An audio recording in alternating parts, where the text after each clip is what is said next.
Tamil Nadu ఆపద్ధర్మ CM paneer Selvam AIADMK అధినేత్రి Sasikala మీద తిరుగుబావుట ఎగరేయడంతో అసెంబ్లీలో బలాబలాలు కీలకంగా మారాయి. తమిళనాడు శాసనసభలో సీట్ల సంఖ్య మొత్తం 235. వారిలో ఓ నామినేటెడ్ సభ్యుణ్ణి తీసేసి జయలలిత మరణంతో ఖాళీ అయిన స్థానాన్ని కూడా మినహాయిస్తే 233 మంది అవుతారు. అప్పుడు మ్యాజిక్ ఫిగర్ 117 అవుతుంది. అన్నాడీఎంకేకు సభలో ప్రస్తుతం మొత్తం 134 మంది సభ్యులున్నారు. డీఎంకేకు 89 మంది, కాంగ్రెస్కు 8 మంది, 2 స్థానాల్లో ఇతరులు ఉన్నారు. అసెంబ్లీలో బలపరీక్షకు సిద్ధమని పన్నీరు సెల్వం ప్రకటించడంతో ఆయన వైపు ఎంతమంది ఉన్నారు, శశికళకు ఎవరు మద్దతునిస్తున్నారు అనేది ఉత్కంఠ రేపుతోంది.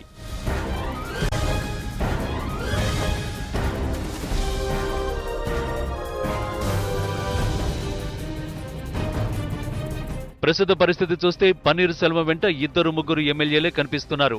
అటు తమకు మొత్తం 131 మంది ఎమ్మెల్యేల మద్దతుందని శశి అండ్ కో ప్రకటించుకుంది. పైగా చిన్నమ్మ ఎమ్మెల్యేల మద్దతు తనకే ఉందని నిరూపించుకునే ప్రయత్నాలు ముమ్మరం చేశారు.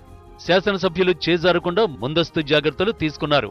అన్నాడీఎంకే ప్రధాన కార్యాలయంలో ఎమ్మెల్యేలతో భేటీ అయిన తర్వాత వారిని బస్సులో అజ్ఞాత ప్రాంతానికి తరలించి క్యాంపు రాజకీయాలకు తెరలేపారు.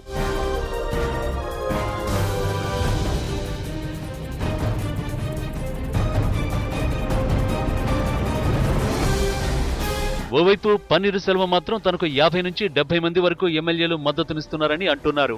మరికొంత సమయం ఇస్తే పూర్తి స్థాయిలో మెజారిటీ నిరూపించుకుంటారని ధీమా వ్యక్తం చేస్తున్నారు. కానీ శశివర్గం చెబుతున్నట్లుగా 131 మంది ఎమ్మెల్యేలు ఆమెకు మద్దతునిస్తే మాత్రం పన్నీరు సెల్వంకు గడ్డుకాలమనే చెప్పాలి. అయితే 131 మంది శశికళతో చివరి వరకు ఉంటారా?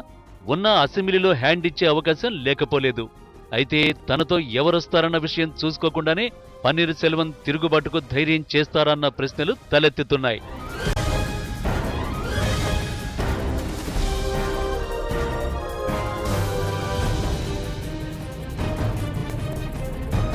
సెల్వం చెబుతున్నట్టు ఆయనకు 50 నుంచి 70 మంది వరకు ఎమ్మెల్యేలు మద్దతునిచ్చినా ఆదుకోవడానికి విపక్ష డీఎంకే ఎలాగూ సిద్ధంగా ఉంది. ఆ పార్టీ నేత స్టాలిన్ కూడా పన్నీరు సెల్వం వైపు మొగ్గు చూపుతున్నట్టు సమాచారం. ఇదే కనుక జరిగితే అప్పుడు సీన్ రివర్స్ అవుతుంది. అన్నాడీఎంకే నిట్ట నిలువున చీలిపోతే డీఎంకే ఎమ్మెల్యేల మద్దతు కీలకం కానుంది. వాస్తవం ఏమిటో తెలియాలంటే అసెంబ్లీలో బల నిరూపణ జరిగితే తప్ప స్పష్టంగా చెప్పలేని పరిస్థితి ఉంది.